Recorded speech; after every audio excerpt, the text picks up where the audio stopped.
and welcome to another beautiful time on Executive Discourse, coming to you on the network service of the NTA. My name is Ololade Adiniji Adele. Executive Discourse is a program which celebrates trailblazers in their chosen fields, people who have made their mark in whatever fields of endeavor that they have, laid their hands upon.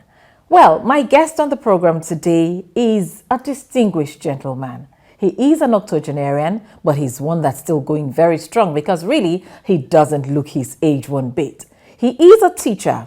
He was one time a barber. Well, he'll tell us if it's a case of once a barber, always a barber. He will tell us more about that. A draftsman, but more importantly, a celebrated multi-award winning photographer, a man who has exhibited across 5 continents across the world, and he's still going strong. You see him and you see his tool right there beside him talking about the camera. Please join me as we welcome to the program the one and only celebrated Sunmi Smart Cool. Hello, sir. How are you? Fine, thank you. Are you? Very well, thank you.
All right, to set this conversation in motion, it's important that our viewers get to know you, get to understand who you are, where you were born, how you started your early years, where from, how. So can you just quickly, as much as you can, tell us about this? Who is Sunmi Smart Cool? I was born in Port Harcourt. And you're talking about early years, what did one do? Or, yes, schools attended. Well, I didn't have much of that schooling.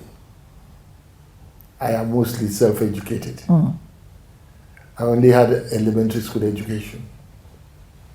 So everything stopped when there was no money to pay my school fees. I had to teach myself. But when educating myself, I had to read things like Time Magazine, Newsweek, National Geographic. I'm sure you know, like the BBC. Yeah. Used to have a program called Good Morning Africa. Yes. Every morning I would get up at 5 o'clock to listen to the BBC before anything. So if you think I am pronouncing words correctly. You learned from there. Yes, because at that time they had, of course, broadcasters who train our own broadcasters. People like your Segun Olushola, Yes. Sam Wadere, Ralph Opara, Abba Zoro. He was the best of them all. And one has to listen to them. Even the sportscaster had to be trained by the BBC. And Ishola Folonsho was, of course, trained by the BBC. Most of those broadcasters I learned from. You learned from the BBC. Now, but just still along the lines, after learning from the BBC, how did you become, you're a barber? No, before that, yes, barbing, so tell us about that. No, I became a school teacher for 2 years. I hated the job. I liked the children, but I needed to discover something in me was burning. My mates had gone to school and all. Anyway, I became apprenticed to an architectural draftsman. Okay. And I used to go to where they sold second-hand books. The same people who brought Okrika Wake Up. Okay. Ben Boutique also brought second-hand books and magazines. Used to go and buy those, and then I excelled in it. In fact, I must say that I did quite well. A friend of mine who was a BBC presenter, one Pete Myers, wanted his country home built in his mother's country, which is Venezuela. I designed a house with a swimming pool on top. Wow. Then the Prime Minister of Sierra Leone, Sir Albert Magai, wanted his country home built in his hometown, a place called Bangbatok. He asked the managing director of the company I work for in Freetown. And they, of course, got the job. And I had to do the work because I was the only architectural person in the company. Okay? Things that I just went on like that. But at the same time,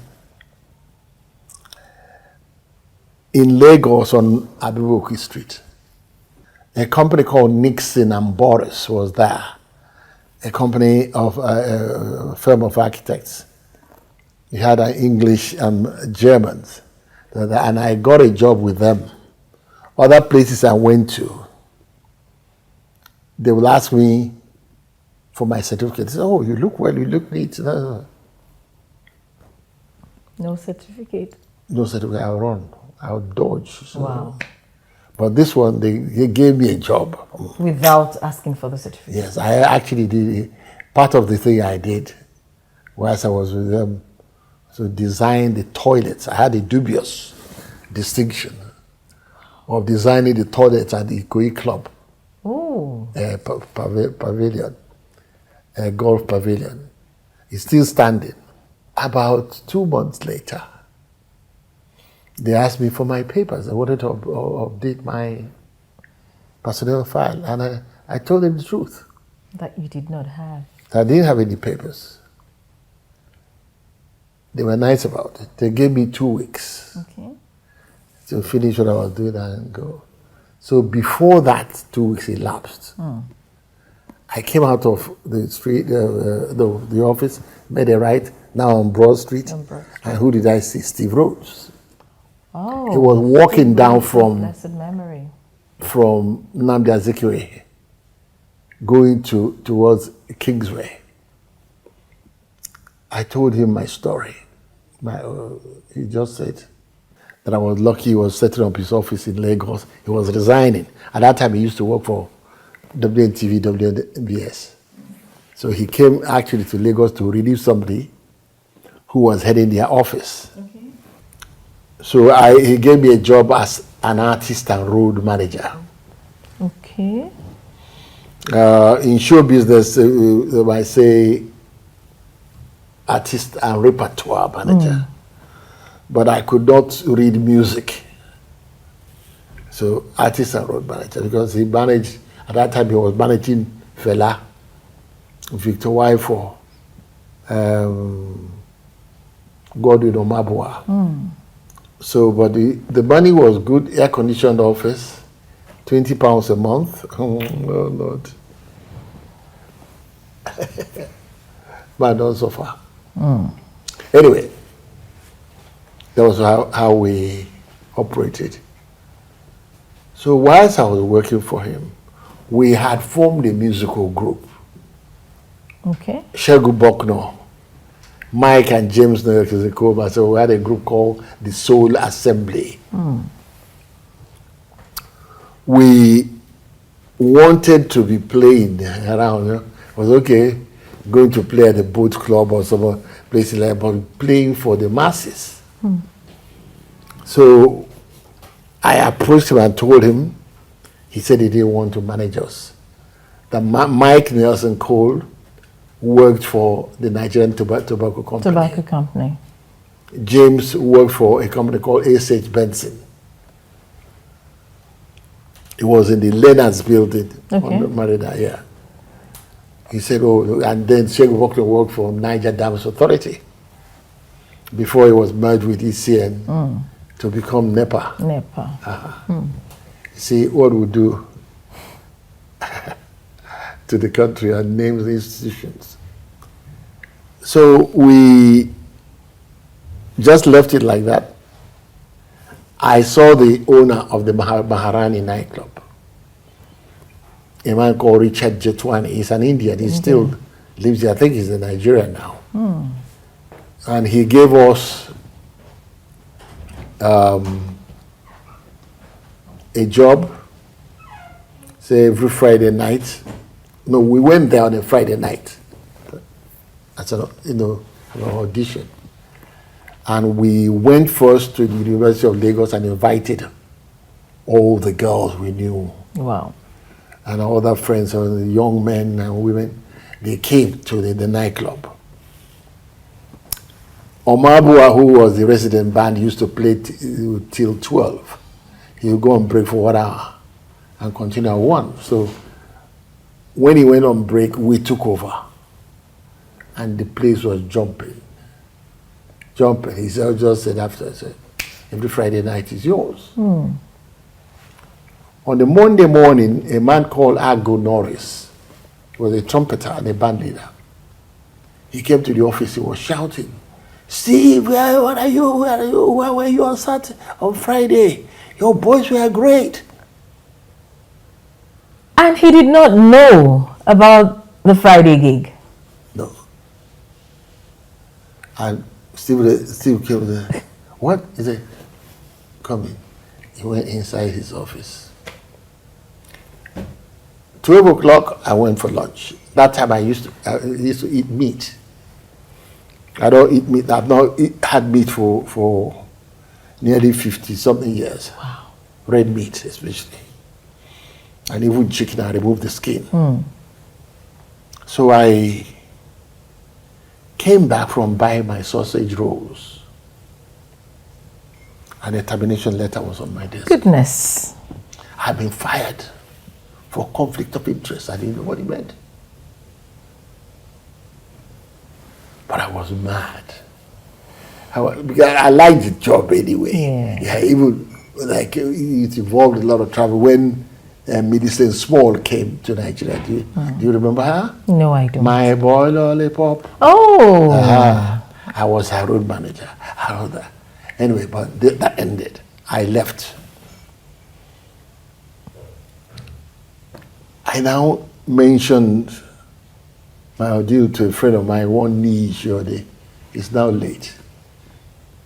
He said I should come and speak to his father. So on a Sunday morning, I went to speak to his father. I was talking to him. He said I wanted to borrow money from him to open a barber shop. That's what I wanted to do. Okay. Because I've been cutting hair. That's the gift. And you felt that was the only thing you could do at that time? I just wanted something different, something nobody would sack me from, that kind of thing. And something that did not require a certificate. Yes. So that's how the man said, well, I then told him my story. Yes.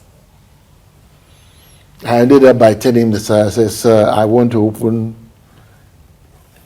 a barber shop where decent people can come and have decent haircuts.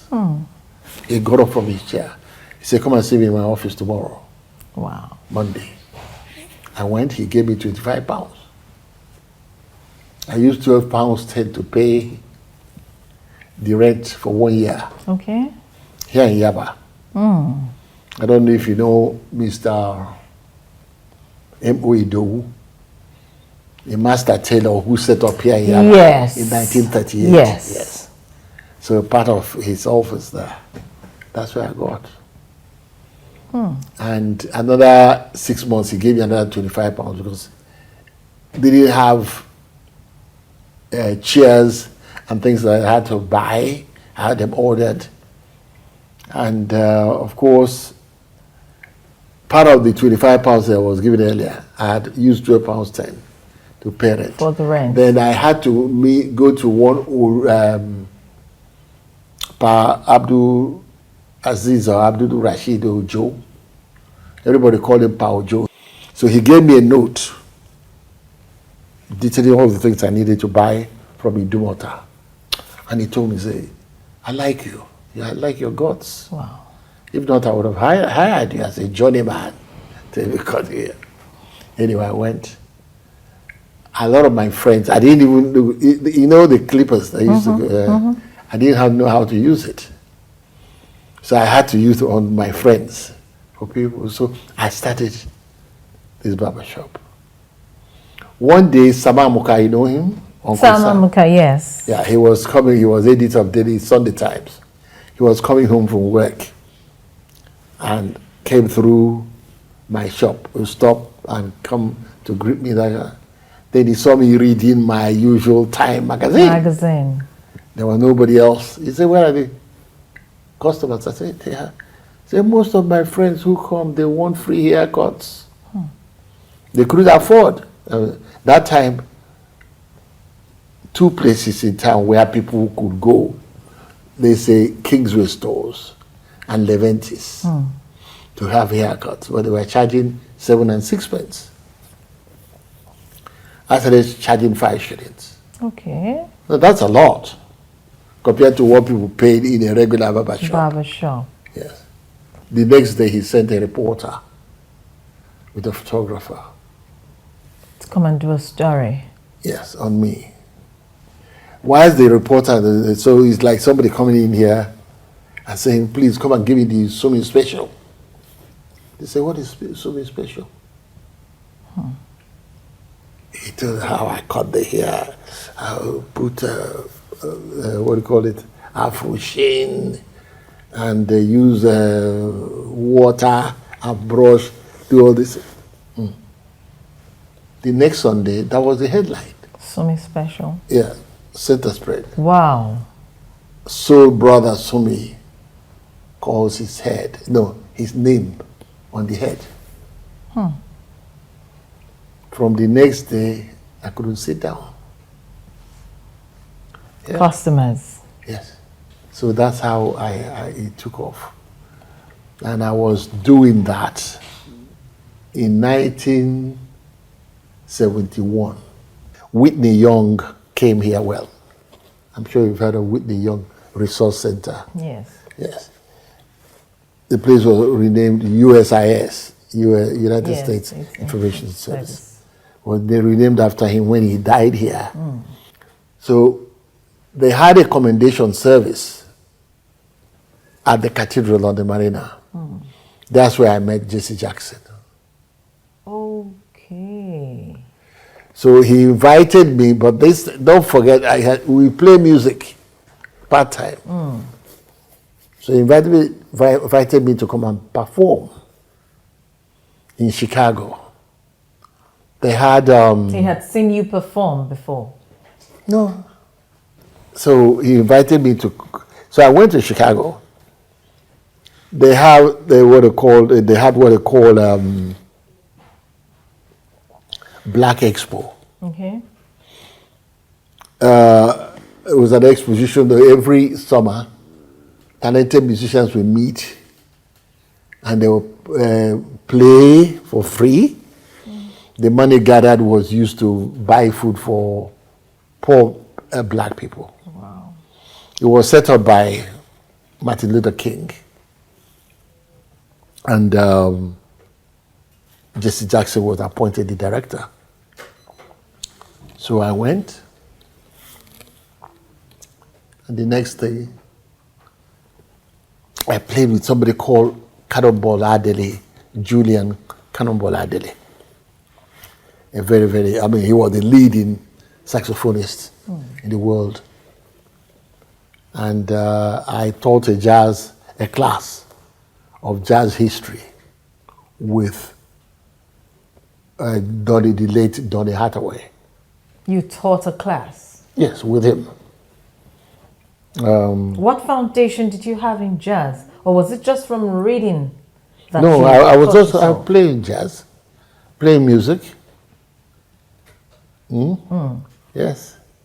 Well, there are photographs of me performing with people like Fela and all that. Because even in the old days, Fela wrote a song I used to sing with his band. Something called "I'm the Greatest." It was written in honor of Muhammad Ali. Oh. I'm the greatest. So things like that were happening. So I had been busy. So after visiting America, I went from New York to Washington to Boston, then to Chicago by road. Wow. I couldn't afford to fly. I went to America and I had to do something. I got a job as a designer. Look, I was underrating myself. Wow. Wow. As a design drafter. They gave me with the form I filled, I put, they say drafter C, A, B, C. The woman who was interviewing me said, "Are these your drawings?" Because I said yes. And I showed him where I signed. She said, "Sign on this paper." I signed. She said, "Look at you, underrating yourself. You want to get..." She just gave me a job. Wow. And the company had to write to the immigration department that they had this unusually talented person they want to give a job to. But because of immigration laws, they couldn't because... And they weren't asking for your certificate? No. Your didn't. Drawings alone paved the way. Yeah, you're of course there. It's not your paper, but show me what you can do. What you can do. Yes, one thing I tried not to do is I tried not to speak. Like them. Yeah, like them. When I speak at all, people say, "Oh, where are you from?" And I decided to do something. I was still not satisfied. I didn't want to live there forever. When you think of your friends here and the friends you make over there, they're not the same. Yes. Over there, before you want to go and visit somebody, you call first. Here, I can go to a friend's house. Anyone's place. Yeah. So I decided to study photography. Actually, in 1986, summertime, I was in England. And I was passing by a shop near Oxford Street, a camera shop, and I saw all these cameras. I had bought an Instamatic camera here from an American for 5 shillings, 40 pence, or 50. So 5 shillings. Just for the sake of buying it? No, just take it to take pictures. Yes. So when I said, look, I do so many things. Playing music. You design? Designing. Everything around the arts. I said, but let me do something that will really bring back or bring out the artist in me. That was when I took a liking for photography. Okay. That was when, and I then registered at a school, 2-year college called the Foothill College, and used to go part-time. Okay.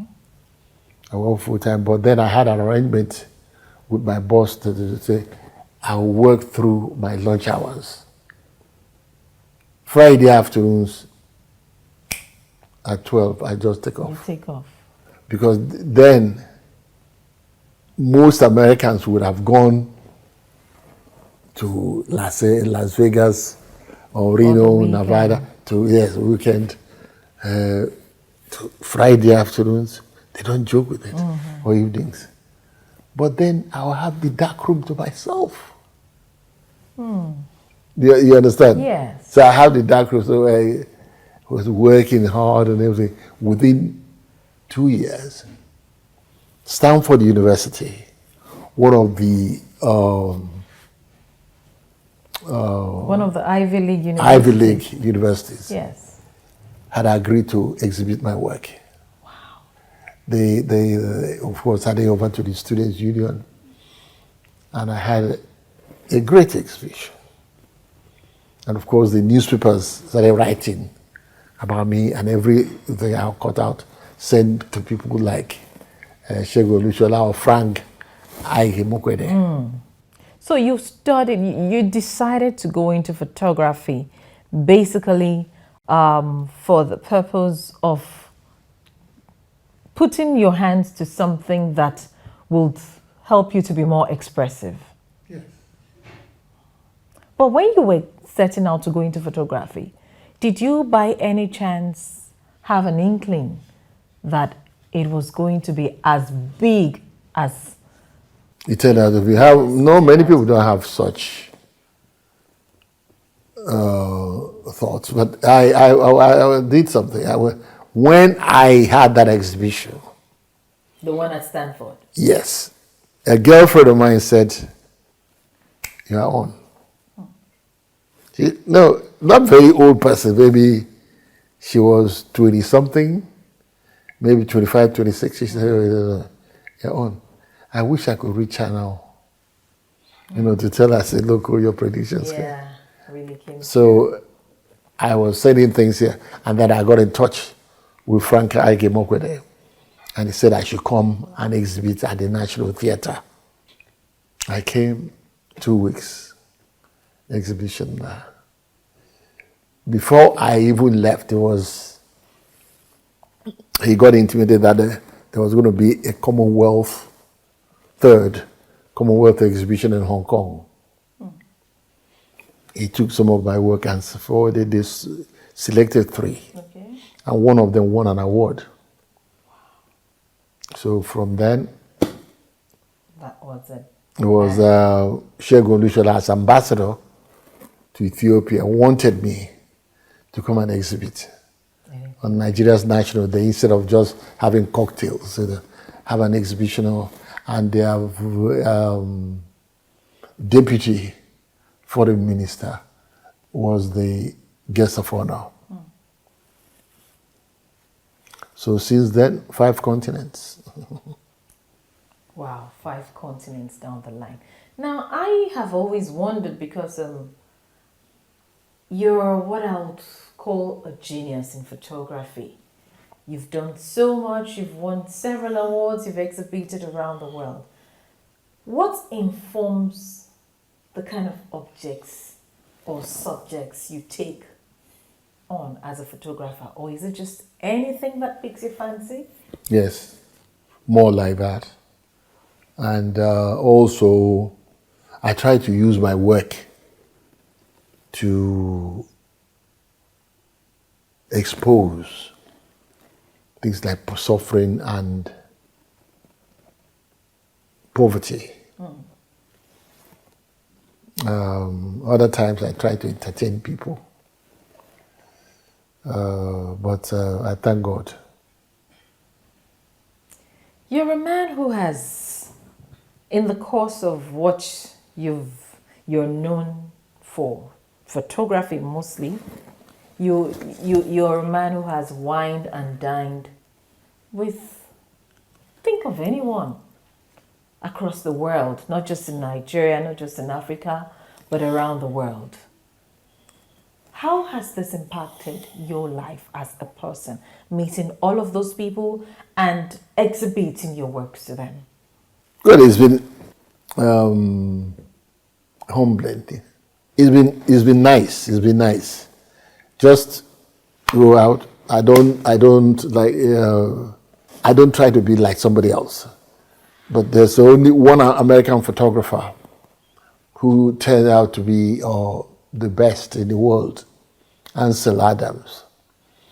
I tried to be a follower of his. I never met him, but just that he was there. He did the kind of work I do that. But it's actually me. Expressing yourself. Yeah. Looking at where you started from, your self-taught,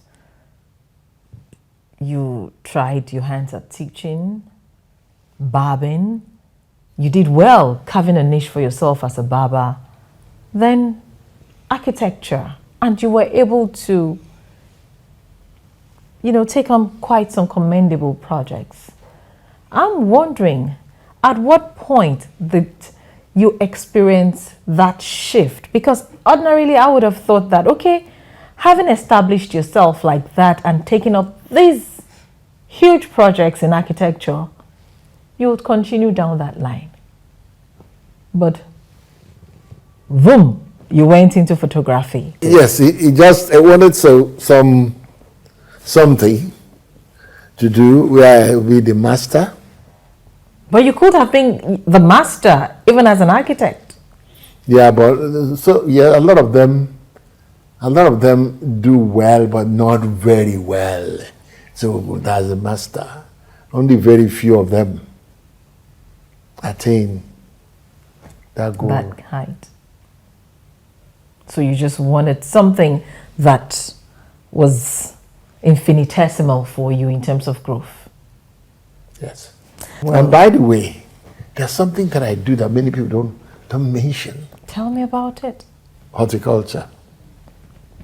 You do? I am a founding member of the Lagos Horticultural Society. And I guess perhaps it's that. No, this is just a friend that sent me flowers. Okay. My birthday. No, but when you look around. Yes, there's a lot of greenery around. Yes, a lot of greenery. And that's one. How did you get into horticulture? I've always liked, from childhood, little things growing, live flowers. There was a day, in fact, I must say, during the colonial days, there was a horticultural society in Lagos, founded by mostly European wives of engineers and all that worked with Nigerian railways. There was Mrs. Gobadia, okay. Dr. Grace Gobadia. Then Mrs. Adiola David, Mrs. Lorraine Animashaw. 3 women, they called me and said they wanted to start. They didn't want it to be an all-female affair. Affair. And they gave me the job of actually going to recruitment. I recruited people like General Henry Adefope, other people, Mr. Lawrence, Tuji Lawrence, and they came. We started this society. And that one thing I like to do. And do you still practice horticulture? Yeah, but I don't mean horticulture, as you see, they talk about in universities. This ornamental horticulture, yes. And we used to have exhibitions in Lagos. Wow. Sunmi Smart Cole, as I said earlier, is a man who has achieved so much, especially through the lens of the camera. Now, the camera is one particular instrument, even though, yes, I also work with cameras as we have them for this program. The camera is one particular instrument that I find intriguing. And I'm wondering, how do you begin to determine what kind of camera, from your own experience working with the camera, how do you determine what quality of pictures you get from which camera serves you right at a particular point in time? In fact, if I were to say, stick to the kind of work I do, I'll probably go for the first camera that I used. Which is? Olympus. It was the Olympus OM2. It wasn't until 1987 when I was working at The Guardian that I talked the management into buying cameras for the photographers. And I was sent to England to go and buy cameras. The cameras. That's when a friend of mine suggested he uses Nikon. Okay. He said, well, if you want to pronounce it the English way, they say Nikon. Americans say Nikon. So he said, buy yourself a Nikon. So I bought a Nikon. And since then, I've been shooting Nikon. You've been shooting Nikon. Yes. You've been in this profession. You've been plying this trade, practicing this craft for decades now. And you're still going strong. How active are you now as a photographer? I'm not very active now because about a year ago I fell down at home. And I just went to the kitchen to boil water to make a cup of tea or coffee, I can't remember. I just slumped. Wow. But later, the physiotherapist, they say my muscles are weak. But so right now, I've not been doing any work. Looking at this career, this path that you have chosen and which you have held very strongly onto, photography has become a big thing in Nigeria. And I am wondering the quality of photographers that we have telling stories through the lenses of their cameras today. How would you describe the quality of pictures that we have today, even with the advancement of technology? There are too many photographers. Everybody wants to make a living. They think, well, a lot of people now. My son has a degree in geography. Yes. But he still wants. Yes, I was going to come to that. Yes. Other people, like the president's photographer, was my son's schoolmate, but they were at Unilag. Now, God, the love of bringing them together. Not many of them will succeed if they want to be a photographer, become photographers. But one thing is good, like everybody now is a camera person with their television. Cameras with their phones. But they don't know what photography is about. The rudiments. The rudiments is there. That's what they know. But say they want to perform, it's like me now, like is this camera now? It's strange to me. I don't know how to operate it. You have to buy an equipment, know how to operate your equipment. Yes. Be able to judge a photo, say, this is a good photograph, this is a bad photograph.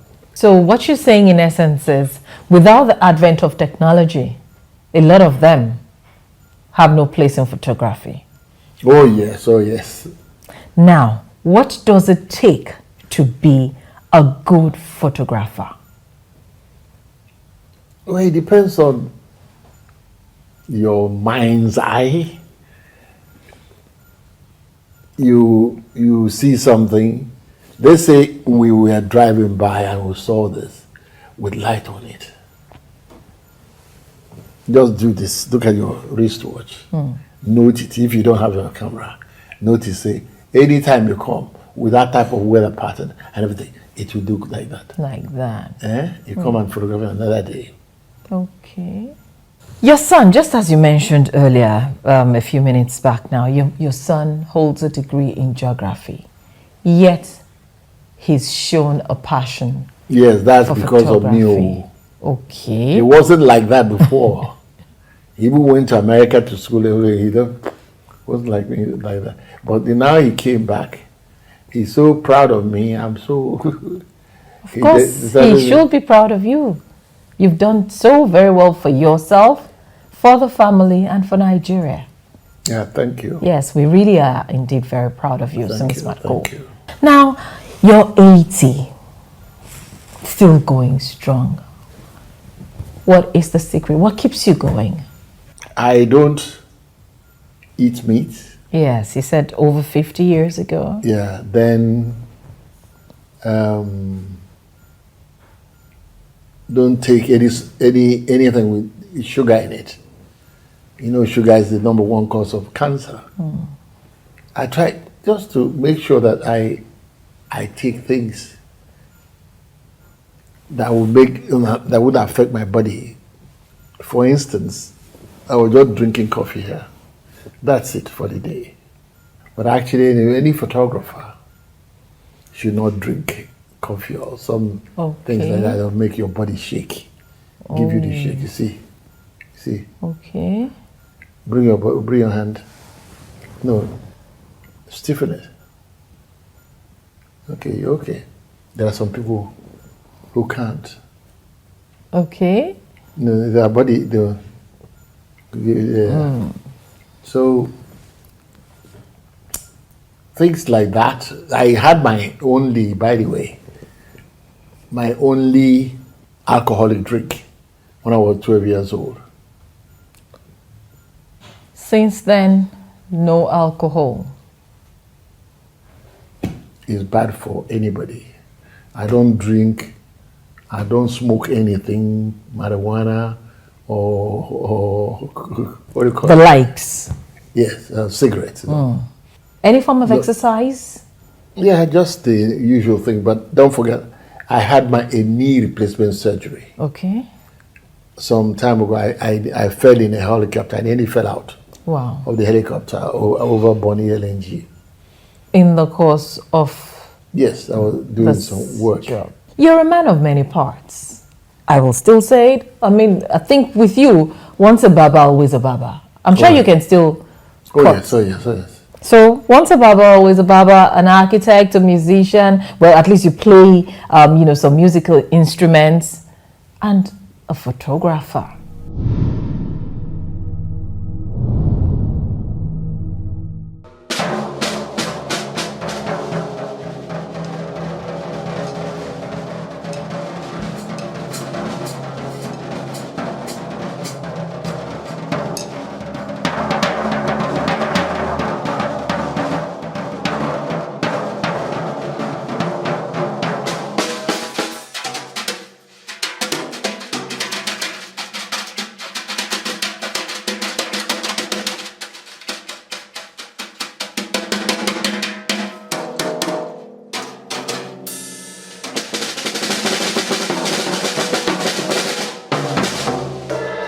I would describe him as a very talented and hardworking person, and a very caring person, and also very generous. I would say that he has impacted my life in the way of being a mentor. One of the ways is being a mentor in photography. Although I didn't go into photography because of him or because of pressure from him. from what I saw when since the time we're growing up, he left us to choose what we wanted to do, and actually I never wanted to be a photographer while I was growing up, but I thank God that I believe God led me to that later on when I was in my 20s. He's been a very good mentor, giving me tips and teaching me some very important things that I needed to know about photography.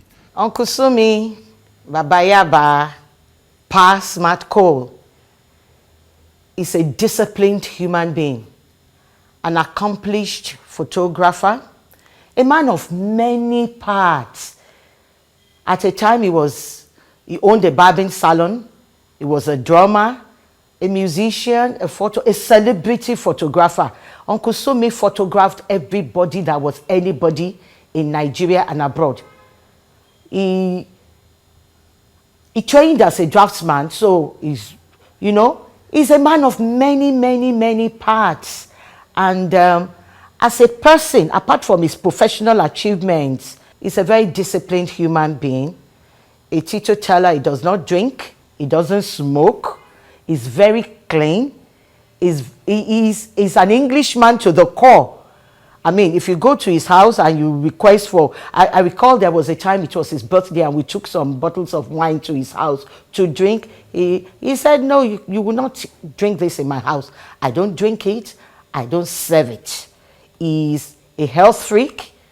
He does his massage regularly. He eats very well. He's very particular about what he eats. Everything that goes into him is very particular about. So he's a disciplined human being and he's well loved. He knows everybody that should be known, from the highest to the lowest. He has every information, whatever information you want to know about Nigeria in the 60s, about Lagos in the 60s. He was in the thick of it. He's extremely creative people, good creative people, manage to stay young. And I must say, yeah, Uncle Sunmi stays young, always full of life, always very welcoming. He such a wonderful personality. I mean, great personality. Very un-Nigerian. But, he is really, I mean, just a lovely man, really lovely man. A lot of the media could learn a lot from him. They really could. He has a sense of responsibility. He is reliable. He's got class. One of my nephews, actually, just to show you the impact of Uncle Sunmi, one of my nephews took up photography. And it's really good at it now. But at first, you would think, in Nigeria, we always used to think you either need to be a lawyer but when your nephew kind of says, or your son says, I want to take up some photography, then you look at Uncle Sunmi, you go, okay, well, go ahead. This is what you need to achieve. If you're going to, this is the man you need to follow. This is the character you need to have.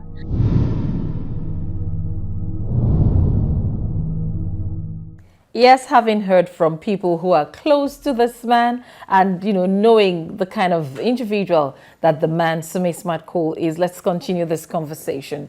As we begin to round off this conversation, you've told a lot of stories through the lenses of your camera. And I know that God sparing your life, you will still tell more stories. How will generations to come access the works of Sunmi Smart Cole?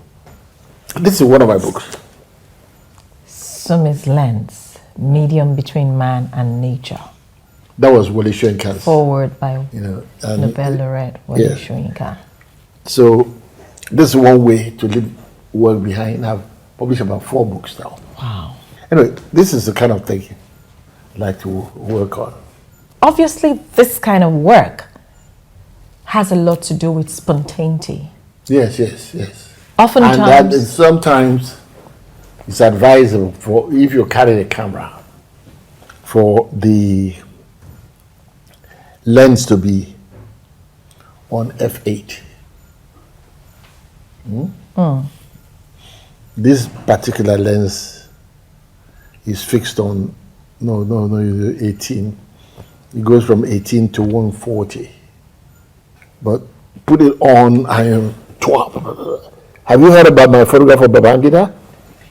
Tell me about the day he came out, became, there had been an announcement in the morning. It said the government had been overthrown by the army. Nobody knew who was going to coming. So we now trace them to Durham Barracks, the soldiers. They were meeting. So we had to wait from morning till night. No food, water. Somebody came and said, no photographs. This camera is not as good as the one I used that day. So because the one I used, you have to remove this. So I gave it to a friend to hold for me. When you are doing that, that's when you know. Yes, that should take. But here, waist level, I did this. Wow, Focus. you adjusted your lens to focus. Yes. And immediately came out. Wow. Then I ran with them from inside the Durham Barracks all the way to Bonu Way. No, Ahmadu Bello Way. Ahmadu Bello Way, wow. When they turned to go, I then come. The man was doing like that.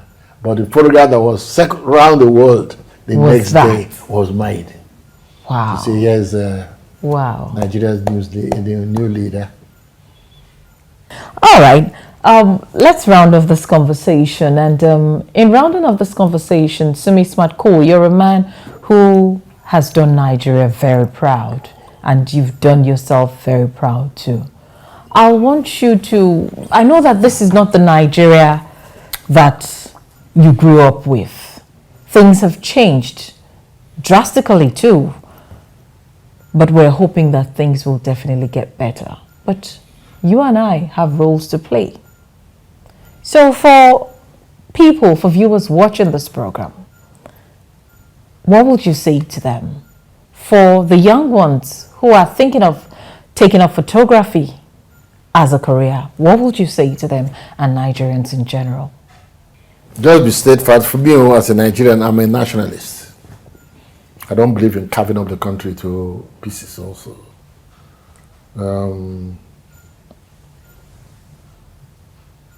Things will get better, I believe. Like a friend of mine used to say, he would say things like, at his age, which is like my age, he's collected his boarding pass. So when the Lord calls, say bye to this world and go. But to other people, younger people, it's not been easy. Nothing is ever easy. Just take a photograph you took when you were in elementary school or secondary school. Find out what happened to most of the people.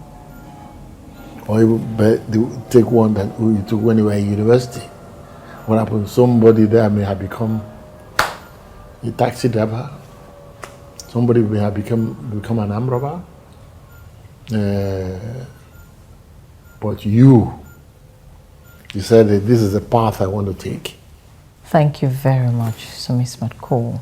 It's been an eye-opener and it's been quite interesting spending this time with you. Thank you so much for allowing us into your home. Thank you very much, ma'am.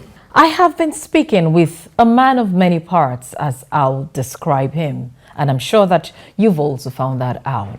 Once a barber, always a barber, a teacher, an architect, and famously known, severally awarded, acclaimed, celebrated photographer, Sunmi Smart-Cole. He's 80.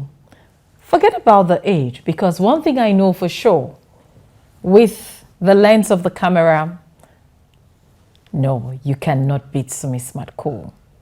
If indeed you've had a good time with us on Executive Discourse today, as I have had a very good time with my guest today, and I've learned something from him, that this country must remain one indivisible entity because we're stronger and better together as one. Why don't you join us again same time next week on another interesting episode when we'll be bringing you another guest, a trailblazer as I'll always call them. Till then, I remain Ololade Adeniji Adele. Join us again for Executive Discuss next week on NTA. Bye-bye.